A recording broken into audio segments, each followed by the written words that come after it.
څنګه یو انقلاب شروع کېږي؟ زیاتر په دې کې معمولي شیونه وي.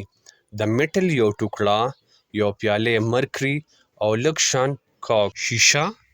بخښنه غواړم سر، خو ماته د شیشو جوړولو په باره کې څه معلومات نشته. ته به ډېر ژر دا کار زده کړې.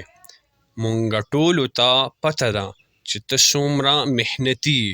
پرېږدې د دوی د جوړې شوې شیشې کیمیاوي کمپوزیشن وګوره او دا معلومه کړه چې دا څنګه جوړیږي. د دې معلومولو کې به ډېر وخت نه لګي.